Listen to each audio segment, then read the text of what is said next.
وہ شخص جس نے 950 سال ایک قوم میں گزارے اور دعوت توحید کا کام کیا، اس کے باوجود گنتی کے 78 یا 80 کے قریب لوگ ان پہ ایمان لے کر آئے۔ اور جب اتنی لمبی دعوت و تبلیغ کا کام کوئی شخص کر چکا ہو تو وہ جسٹیفائی ہے کہ وہ اینڈ پہ پھر اللہ تعالیٰ سے عذاب مانگے کہ اے اللہ، جو تیرا وعدہ ہے کہ تو اپنے پیغمبروں اور ان کے ماننے والوں کو بچائے گا، ان کے مخالفین کو تباہ و برباد کرے گا، تو اب وہ وقت آ گیا ہے کہ میں نے ان کو ہر اعتبار سے دعوت و تبلیغ کا کام کر کے سچائی ان پہ واضح کر دی ہے۔ اس کے باوجود ان لوگوں نے سچائی قبول نہیں کی، لہٰذا انہیں تباہ و برباد کر دیا جائے۔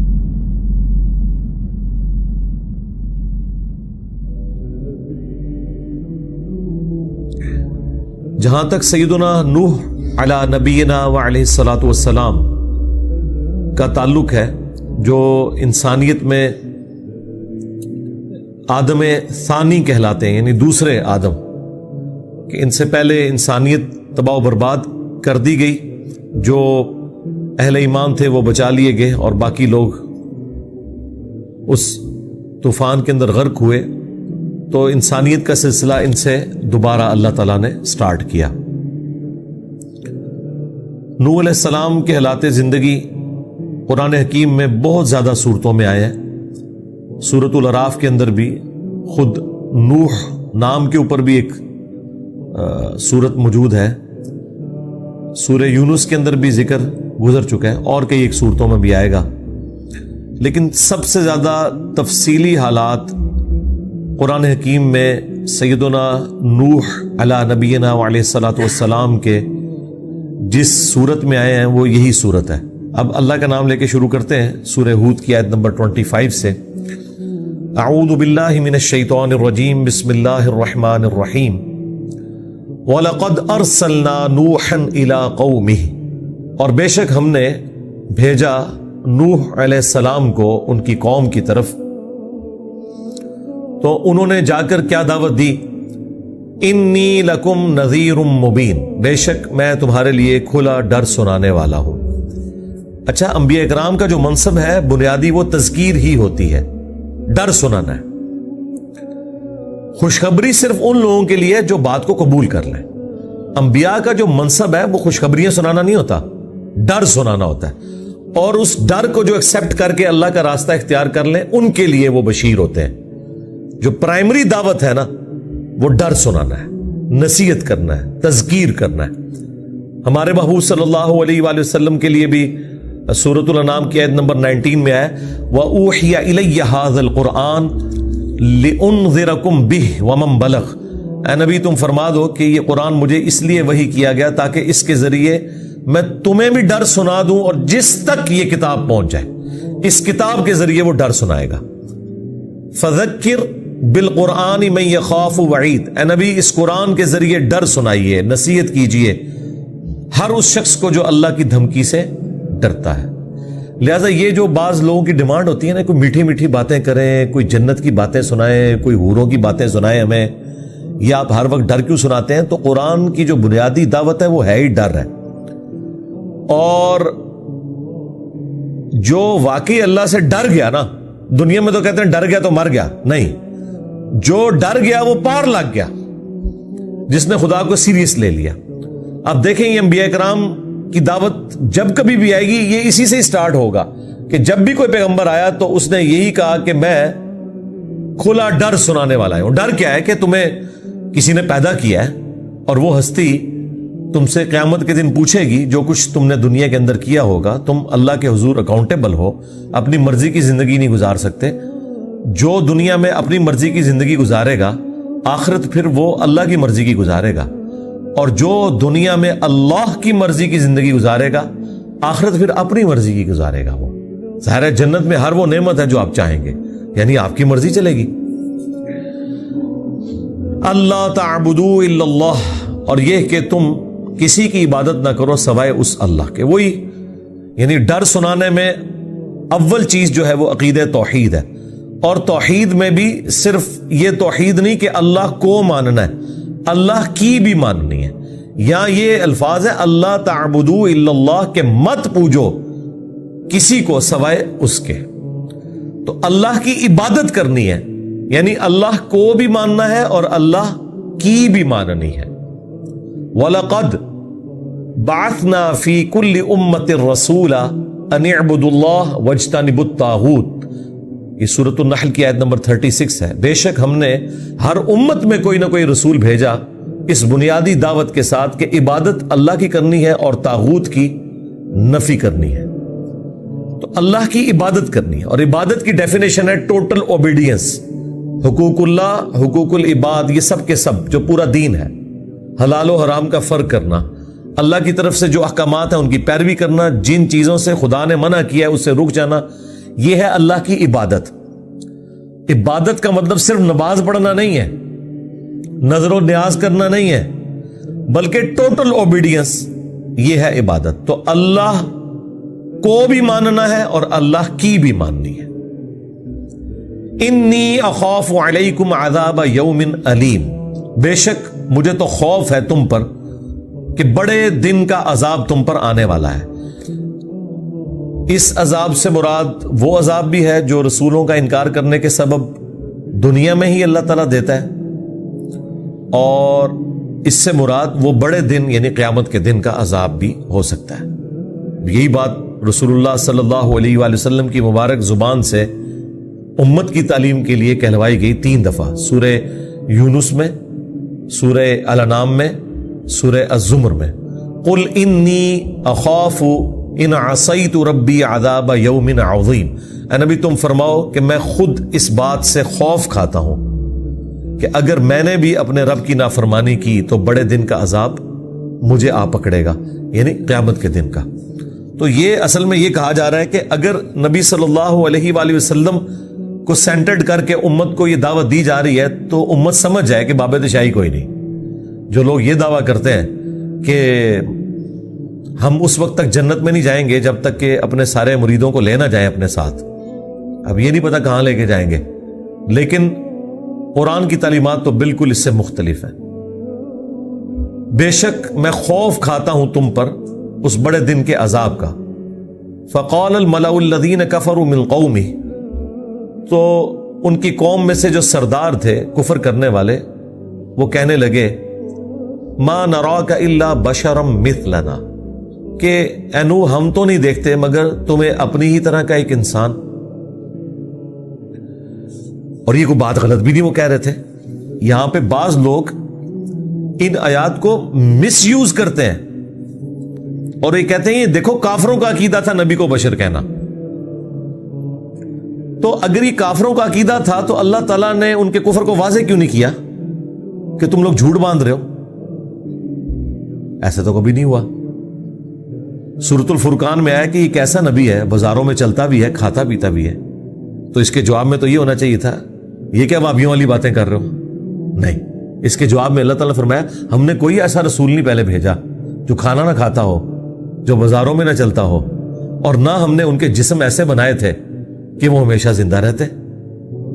تمام انبیاء کو بھی موت آ گئی. تو یہ ایک ایسی سچائی تھی جس کا ڈینائل قرآن میں نہیں آیا بلکہ اس کی تائید آئی. حتیٰ کہ سورہ بنی اسرائیل میں آیا کہ اگر زمین پر فرشتے آباد ہوتے تو ہم فرشتوں میں پیغمبر بناتے، چونکہ انسان آباد ہے تو انسانوں میں سے ہی پیغمبر بھیجیں گے. تو یہ کون سا اعتراض ہو گیا کہ یہ بھی ہماری طرح کا ایک انسان ہے؟ بھائی انسان ہے تو تمہارے لیے آئیڈیل ہے نا.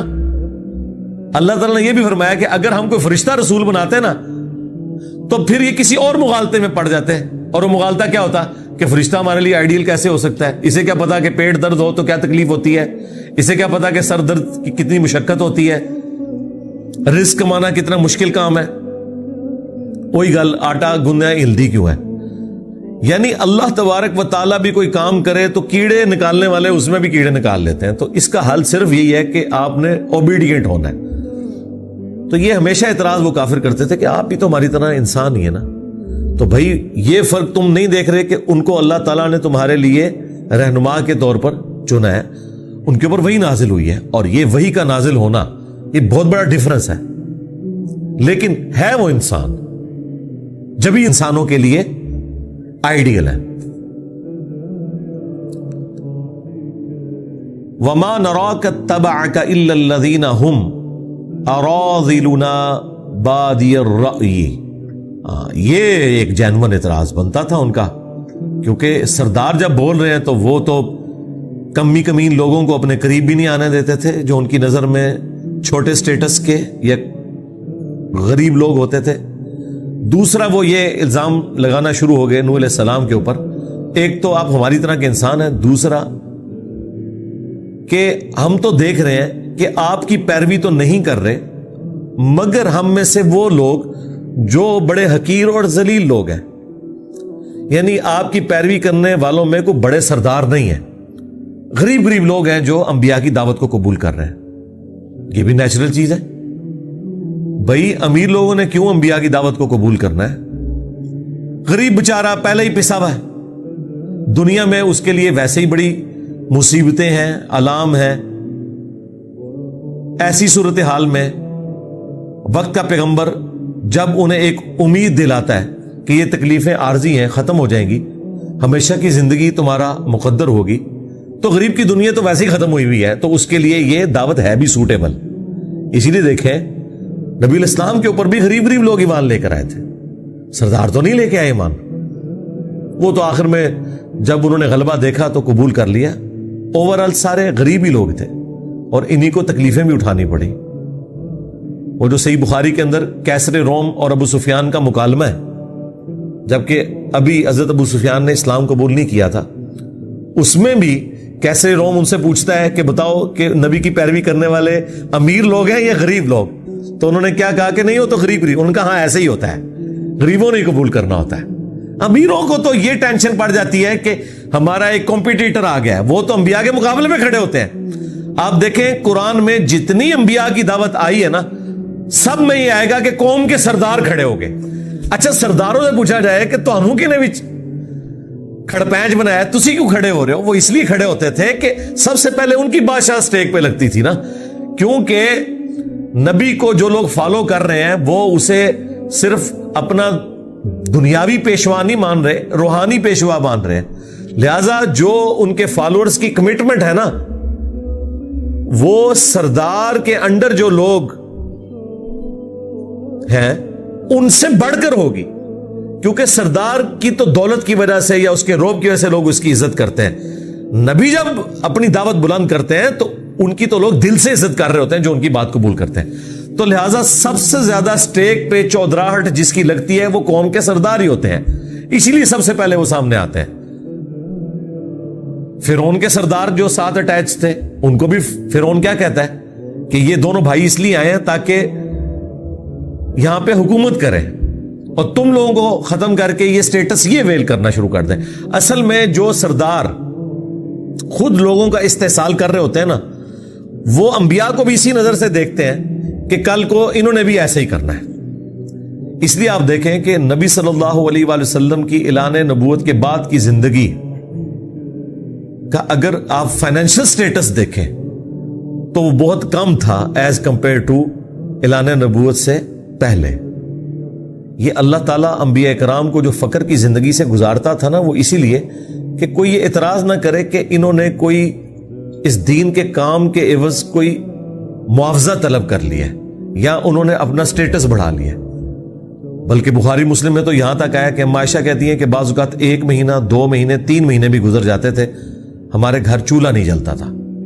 اب یہ اس شخص کا حال ہے کہ جو جوانی میں مکے کی امیر ترین عورت کے خاوند ہیں اور کاروبار کر رہے ہیں اور ایک ڈائنامک لائف ہے، اور دعوت و تبلیغ کرنے کے بعد وفات تک فاقے ہیں. حالانکہ اللہ نے وسعت بھی دے دی غزوہ خیبر کے بعد، خمس بھی رکھ دیا بیت المال میں، لیکن نبی الاسلام اپنے پاس جوڑتے ہی نہیں تھے، اللہ کی راہ میں خیرات کر دیتے تھے. تو یہ ایک اسٹانشنگ حدیث ہے کہ 3 مہینے چولہا نہیں جلتا تھا، اور بخاری مسلم کے الفاظ ہیں ساتھ کہ 2 کالی چیزوں پہ کھجور اور پانی کے اوپر گزارا ہوتا تھا، اور وہ بھی ٹن و ٹن نہیں ہے، 2 کھجوریں صبح 2 شام کے وقت، ایک میٹھا پانی کا پیالہ صبح کے وقت ایک شام کے وقت، جو اس زمانے ایک بہت بڑا ایشو تھا. پھر بخاری مسلم میں حدیث، اے اللہ محمد اور آل محمد کو بس اتنا ہی رزق دینا کہ ان کی روح اور جسم کا رشتہ چلتا رہے، یعنی سبسسٹنس لیول کے اوپر بس یعنی موت نہ آ جائے فاقے کی وجہ سے، لیکن کوئی ایکسٹرا آرڈنری کمائی والا معاملہ نہیں. کیونکہ جو دینی پیشوا ہے اگر وہ ایسی زندگی گزاریں جو امیر لوگوں کی زندگی ہے تو وہ کبھی بھی امتوں کے لیے رول ماڈل نہیں ہو سکتے، کیونکہ امتوں کی اکثریت تو غریب ہی ہونی ہے. تو غریبوں کے لیے رول ماڈل کس طرح ایسا شخص ہو سکتا ہے کہ جسے دنیا کی ہر فیسلٹی اویلیبل ہو؟ ورنہ تو غریب لوگ کہیں گے بھائی تمہیں تو اس تکلیف سے گزرنا ہی نہیں پڑا. اب نبی صلی اللہ علیہ وآلہ وسلم کو اپنی آئلی زندگی میں جو تکلیفیں اٹھانی پڑی، جو اپنے مخالفین سے تکلیف اٹھانی پڑی، جو آپ کو فائنینشیل کرائسس رہے، ان ساری چیزوں کے ہوتے ہوئے کوئی تان نہیں کر سکتا اس حوالے سے کہ آپ ہمارے لیے رول ماڈل کس طرح ہیں. تو یہ ایک ریزن ہوتی ہے. تو ہم تو نہیں دیکھ رہے اینو، مگر یہ کہ جتنے غریب لوگ ہیں، یہ حقیر لوگ جن کی کوئی حیثیت نہیں ہے، یہ تیری پیروی کر رہے ہیں. وَمَا نَرَى لَكُمْ عَلَيْنَا مِنْ فَضْلٍ، اور نہ ہم تمہاری ہستی کے پوائنٹ آف ویو سے اپنے اوپر کوئی فضیلت دیکھ رہے ہیں کہ کوئی تم بہت ایکسٹرا آرڈنری انسان ہو ایز کمپیئر ٹو ہمارے. یعنی بظاہر وہی سارے کا سارا معاملہ ہے، جو ایک انسان کے اندر خوبیاں ہوتی ہیں وہی تمہارے اندر ہیں، ہمارے اندر بھی موجود ہیں. اب وہی کا سلسلہ تو ظاہر ہے کہ وہ سب کے سامنے تو نہیں ہوتا نا، وہ تو پیغمبر اور اللہ کے درمیان ایک راز ہے، اس کو کوئی آؤٹ سائڈر تو آبزرو نہیں کر سکتا، تو وہ ایک انسان کی طرح ہی دیکھتے تھے.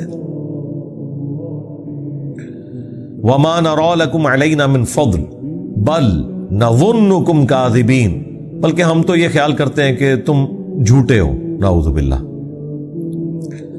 اب یہ ساری باتیں سننے کے بعد آپ جواب دیکھیں کتنا انٹلیکچوئل جواب ہے، کتنا پرفیکٹ جواب ہے جو اللہ نے اپنے پیغمبر کو سکھایا.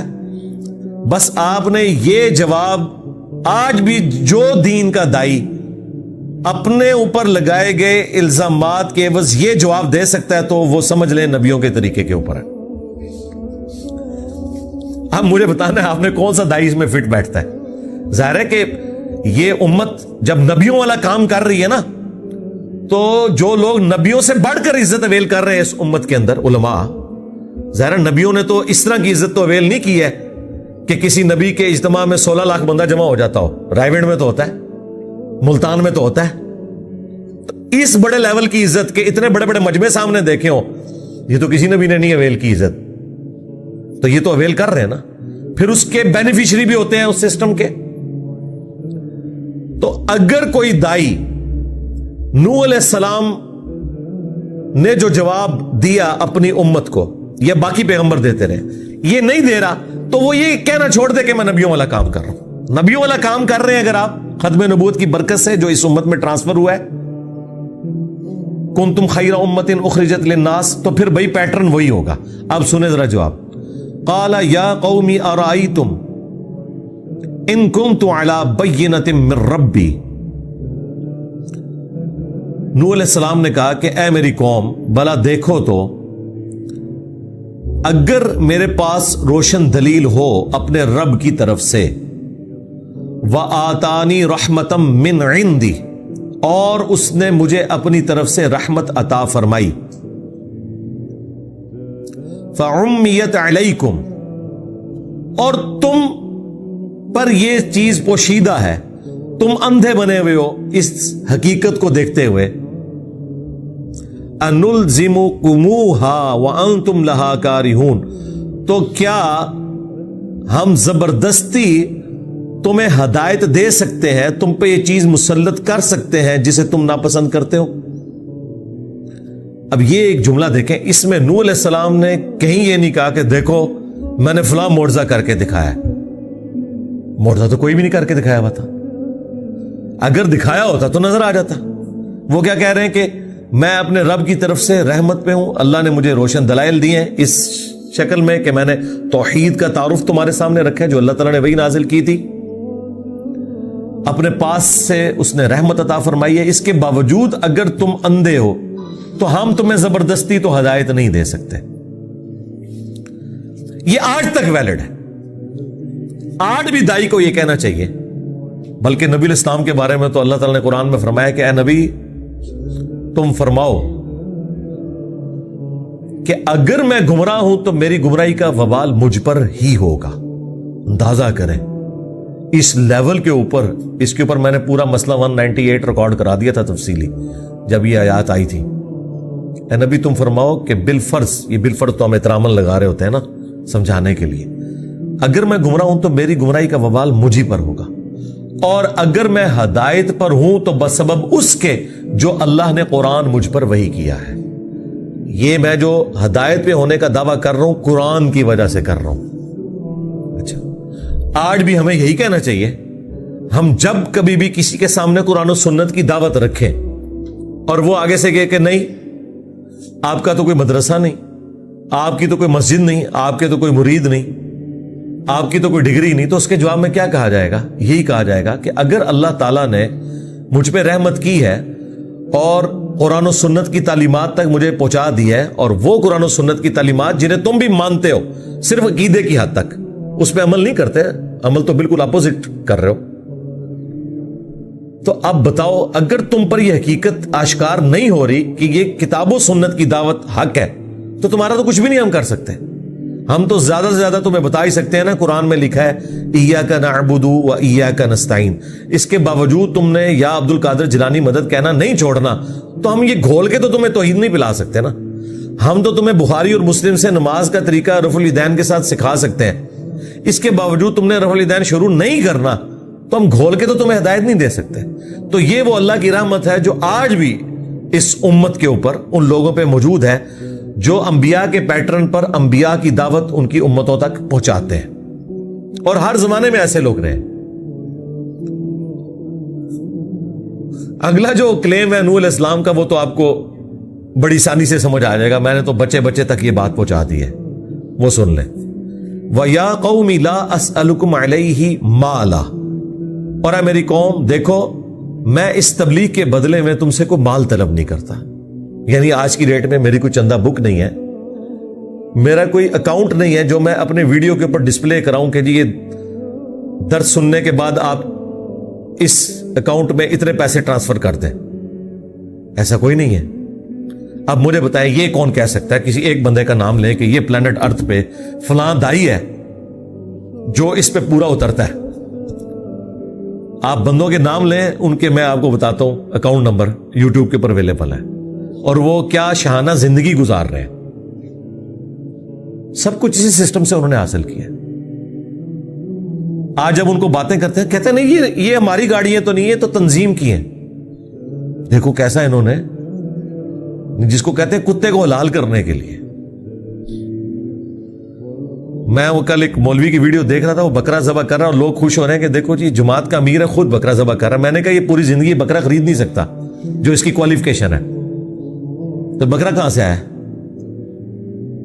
جن گاڑیوں میں یہ گھوم رہا ہے یہ پوری زندگی، اپنی پوری زندگی کی اپنے باپ کی تنخواہیں جمع کر کے نہیں خرید سکتا. یہ کہاں سے آیا؟ یہ اے میری قوم دیکھو میں کو مال تو طلب نہیں کرتا اس کے، بس ان اجریہ الا علی اللہ، میرا اجر تو نہیں ہے مگر اللہ کے اوپر. اللہ تعالیٰ مجھے اجر دینے والا ہے. میں اس تبلیغ کے بدلے میں تم سے کوئی مال طلب نہیں کرتا. اس کا جو اجر ہے، اس کا بدلہ ہے، وہ اللہ تعالیٰ مجھے دینے والا ہے. یعنی اس سے مراد ہے جنت میں ملنا ہے. ظاہر ہے انبیاء کرام دنیا میں تو ایک فقر کی زندگی گزار کے جاتے ہیں. اور اب دوسری بات جو انہوں نے اعتراض کیا تھا اس کا جواب دیا جا رہا ہے.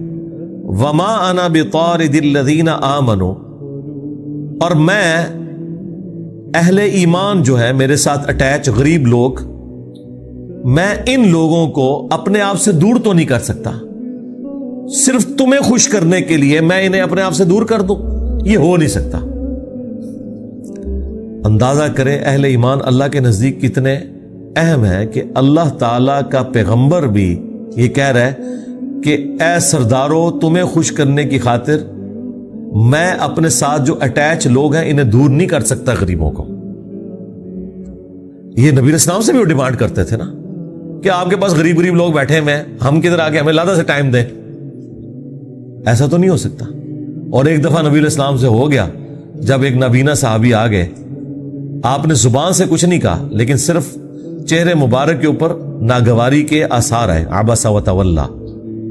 تو اللہ تعالیٰ نے قرآن میں نقل کر دیا. اور اللہ تو کس لیول کے اوپر اتر کے سمجھا رہا ہے. اللہ تعالیٰ فرما رہا ہے کہ جو لوگ آئے ہیں ادھر ٹائم پاس کرنے کے لیے انہیں تو تم تبلیغ کر رہے ہو، اور جو شوق سے آیا ہے اس سے روگردانی کر رہے ہو. دفاع کرو ان کو، جائیں جہنم میں.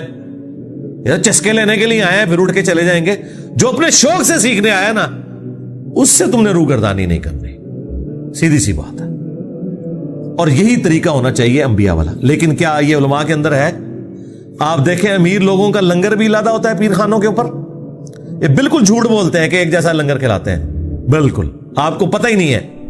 وہ تو کبھی آپ ان لوگوں کے ساتھ گئے ہو نا، تو آپ جن کو امیر سمجھ کے جا رہے ہوتے ہیں اور وہ آپ کے ساتھ دال روٹی لنگر پہ کھا رہے ہوتے ہیں، وہ ان کی نظر میں امیر نہیں ہوتے ہیں. وہ تو شیعہ ہی کوئی نہیں ہوتے.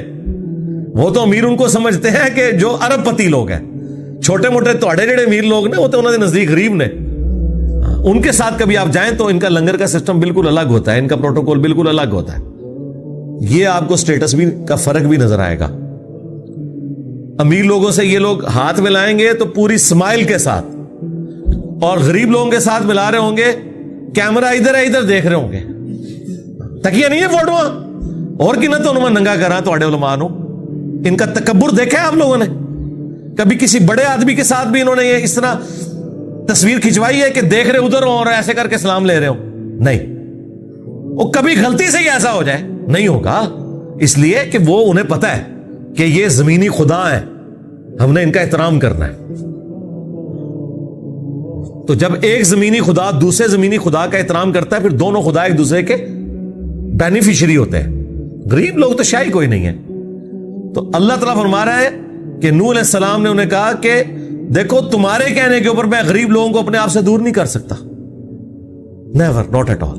اچھا یہ سیم باتیں رسول اللہ کے لیے بھی آئی ہیں قرآن کے اندر.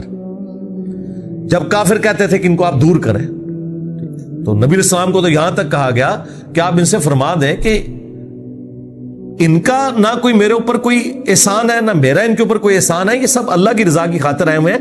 میں کس طرح ان کو اصحاب صفا کو اپنے آپ سے دور کر دوں؟ اور اگر میں ایسا کرتا ہوں اس میں بھی آئے گا میں تو ظالموں میں شمار ہو جاؤں گا.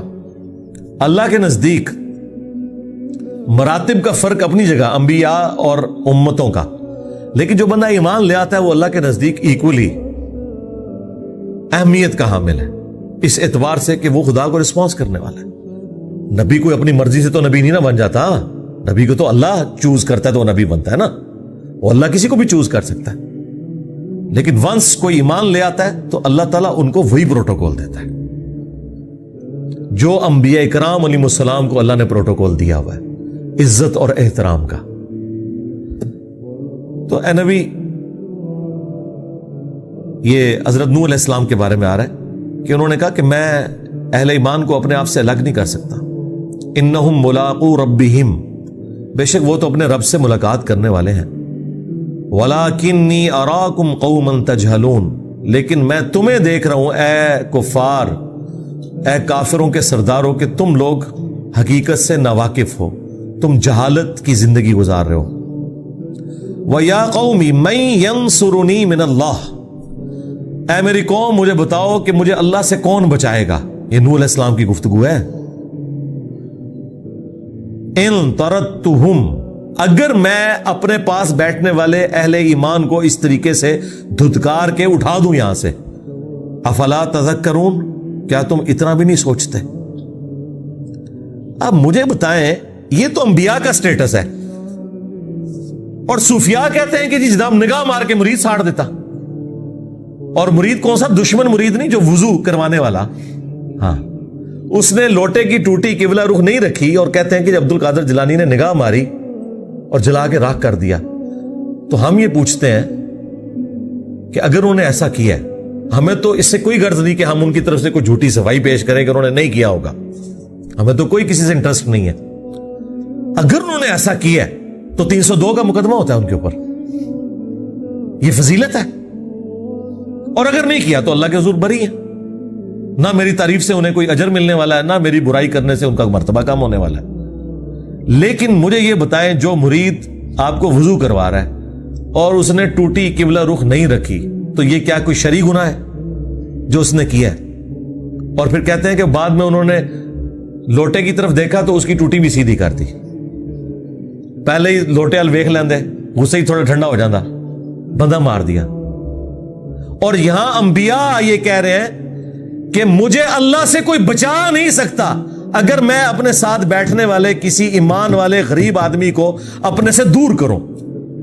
تو مجھے بتائیں, ان کے جو عبد القادر جیلانی ان آیات کی روشنی پہ انبیاء کے راستے کے اوپر ہیں یا شیطان کے راستے کے اوپر ہیں؟ یہ خود فیصلہ کر لیں. تو پھر ہم کیوں نہ کہیں کہ مرنے سے پہلے اے مسلمان کر لے اس پہ غور, کتابوں کا خدا اور ہے, بابوں کا خدا اور.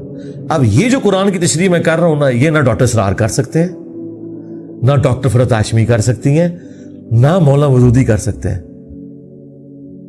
اس کے لیے جرت کی بھی ضرورت ہے, اور آپ کو جو پبلک کے اندر ایشوز ہیں ان کا پتہ ہونا ضروری ہے, جسے پتہ ہی نہیں کہ گمراہی کا لیول کیا ہے اس امت کے اندر. وہ یہ سمجھ رہا ہے کہ میں اس آیت سے ایسے ہی گزر جاؤں کہ اے میری قوم, مجھے اللہ سے کون بچائے گا اگر میں اہل ایمان کو یہاں سے اٹھا دوں. جب تک میں آپ کو یہ لوٹے کی ٹوٹی سیدھی نہیں کروں گا آپ کی, تو آپ کو کیسے پتا چلے گا کہ یہ بابے کس دین کے اوپر ہیں اور انبیاء کس دین کے اوپر ہوتے ہیں؟ لو جی, اگلی گل تو ویسے ہی نہیں تو ہضم ہونی.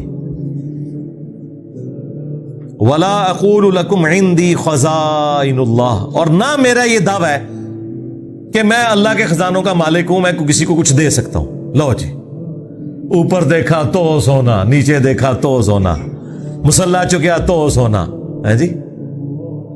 وہ کشف المجموع میں لکھا ہوا ہے کہ علی اجمیری صاحب کہتے ہیں کہ جی میرے پیر بھائی تھے, وہ بتا رہے تھے کہ جی وہ درخت کے اوپر چڑھے تو ہمارے پیر صاحب نیچے, تو وہ کہتے ہیں وہ ان کو حجامت کے لیے پیسے چاہیے تھے, تو بس اللہ کی طرف انہوں نے بس آسمان کی طرف رخ کر کے دعا کی ہے. تو وہ کہتے ہیں جس درخت کے اوپر میں چڑھا ہوا تھا وہ درخت, اس کے ساری ٹہنیاں, اس کے سارے پتے, جڑیں بھی سونے کی ہوگی. ہاں نا, ہاں, یہ مصباحی صاحب سنا رہے ہیں اور یہ کشف المجموع میں لکھا ہوا ہے, سونا ہی سونا. اور یہاں پہ اللہ تعالیٰ کیا فرما رہا ہے کہ اے نوح تم کہہ دو کہ میں کہیں یہ دعویٰ نہیں کرتا کہ میرے پاس کوئی اللہ کے خزانے ہیں, ولا اعلم الغیب, اور نہ یہ کہ میں غیب جان لیتا ہوں, ولا اقول انی ملک, اور نہ میں یہ دعویٰ کرتا ہوں کہ میں کوئی فرشتہ ہوں. ٹھیک ہے, کیونکہ وہ سمجھتے تھے کہ نبی اس صورت میں ہم سے افضل ہوگا جب وہ کوئی نورانی مخلوق بن کے آئے. یہ کیا ہوا, یہ بھی انسان. اب دیکھیں وہ جو آیا تھا نا کہ ما نراک الا بشرا مثلنا, اے نوح ہم تجھے تو اپنی طرح کا ایک انسان سمجھتے ہیں. تو اس کے جواب میں یہ نہیں آیا کہ تانوں کے پتہ میری شانہ. جواب یہ ہے کہ میرا کب دعویٰ ہے کہ میرے پاس خزانے ہیں, یا میں غیب جان لیتا ہوں, یا میں انسان نہیں ہوں, میں فرشتہ ہوں. نہیں. ولا اقول للذین تزدری اعینکم, اب پھر وہی بات ریپیٹ ہو رہی ہے اہل ایمان جو ساتھ اٹیچ ہے. اور نہ ہی میں یہ کہتا ہوں کہ جن لوگوں کو تمہاری نگاہیں حقیر جانتی ہیں, لن یؤتیہم اللہ خیرا, اللہ تعالیٰ انہیں کوئی خیر نہیں دے گا. یعنی تم تو یہ سمجھتے ہو نا کہ دنیا میں اگر اللہ نے انہیں غریب رکھا ہے تو آخرت میں بھی بیچارے غریب ہی ہوں گے. اچھا, یہ بھی عقیدہ ایگزسٹ کرتا تھا سورۃ الکاف کے اندر. اور جو دو بندوں کی بحث آئی ہے, ایک اللہ کے ماننے والے کی اور ایک دنیا دار کی, تو اینڈ پہ جب وہ دلائل میں فیل ہو جاتا ہے نا, تو وہ دنیا دار کہتا ہے کہ اللہ نے تنو اتنے بھی غریب رکھا ہے, منو اللہ نے اتنے بھی دینا ہے, کچھ میرے اندر ویکیا ہے نا, اگر آخرت ہوئی تو مجھے وہاں بھی سب کچھ مل جائے گا. یہ بھی ایک سٹیٹس ہوتا تھا لوگوں کے دماغ کے اندر. نہ میں یہ کہتا ہوں کہ جو تمہاری نظروں میں نچلے درجے کے لوگ ہیں اللہ تعالیٰ انہیں کو خیر نہیں دے گا. اللہ اعلم بما فی انفسہم, اللہ خوب جانتا ہے جو ان کے جی میں ہے. انی اذا لمن الظالمین, اور اگر میں ایسا کروں کہ ایسے لوگوں کو اپنے آپ سے دور کر دوں. یا اب یہ ایک ہی آیت ہے, یہ جتنے دعوے کیے ہیں نا, اگر میں یہ سارے کلیم کرتا ہوں تو میں ظالموں میں شمار ہوں گا. اگر میں کہوں کہ میں خزانوں کا مالک ہوں, میں غیب خود سے جان لیتا ہوں, میں فرشتہ ہوں, اور میں ان غریب لوگوں کو اپنے آپ سے اٹھا دوں یہ کہہ کے کہ تسی دنیا بھی ذلیل ہوئے ہو, آخرت بھی ذلیل ہوو گے, تو میں ظالموں میں شمار ہو جاؤں گا. ایسا کچھ بھی نہیں ہے. یہ سیم آیات اس سے زیادہ سخت انداز میں سورۃ الاعراف کی آیت نمبر 188 نبی الاسلام کے بارے میں آئی ہے. اے نبی تم فرما دو کہ نہ تو میں اپنی جان کے لیے کسی نفع اور نقصان کا مالک ہوں، باقی کس کا، مگر یہ کہ جو اللہ میرے لیے چاہے، اور نہ یہ کہ میں خود غیب جان لیتا ہوں، اور اگر میں خود سے غیب جان لیتا تو خیر کثیر جمع کر لیتا، مجھے کبھی کوئی تکلیف نہ پہنچتی، میں تو نہیں ہوں مگر ڈر سنانے والا۔ اب ان ساری باتوں کا جواب لاجیکلی جب دیا نوح علیہ السلام نے، تو آگے سے جواب ذرا ان کا سنیں۔ قالوا یا نوح، وہ کہنے شروع ہو گئے اے نوح، قد جادلتنا فاکثرت جدالنا، بہت جھگڑا ہم نے آپس میں کر لیا، بہت بحثیں کر لی کثرت کے ساتھ، چھوڑ ان ساری باتوں کو، فأتنا بما تعیدنا ان کنت من الصادقین، لا وہ عذاب اگر تو سچا ہے جو تو ہمیں دھمکیاں دے رہے ہیں کہ اگر مجھ پر ایمان نہیں لاؤ گے تو بڑے دن کا عذاب تمہیں آپ پکڑے گا، تو لے کے عذاب، گالی ختم، ایتھی کھلوتے ہیں اسی۔ اب اس کے جواب میں تو ہونا چاہیے تھا کہ اے دیکھ میں ہوں نگاہ مارنا وا، کوئی نہیں، جواب بالکل ڈیفرنٹ آ رہا ہے۔ یعنی یہ ایک رکوع بتانے کے لیے کافی ہے کہ اس امت کی اکثریت کس عقیدے کو مانی ہوئی ہے جس کا قرآن و سنت سے کوئی تعلق نہیں۔ جواب سنیں جی، قال انما یاتیکم بہ اللہ ان شاء، وہ کہنا شروع ہو گئے حضرت نوح علیہ السلام کہ دیکھو جو تم مجھ سے مانگ رہے ہو نا کہ عذاب لے آ، وہ تو اللہ ہی لائے گا جب وہ چاہے گا، وما انتم بمعجزین، اور تم پھر اللہ کو عاجز نہیں کر سکو گے۔ انہوں نے کہا مینوں تے کٹ دیو وچوں، میں کہ تو عذاب لے کے آواں، یہ تو اللہ کا اختیار ہے، جب چاہے عذاب لے آئے۔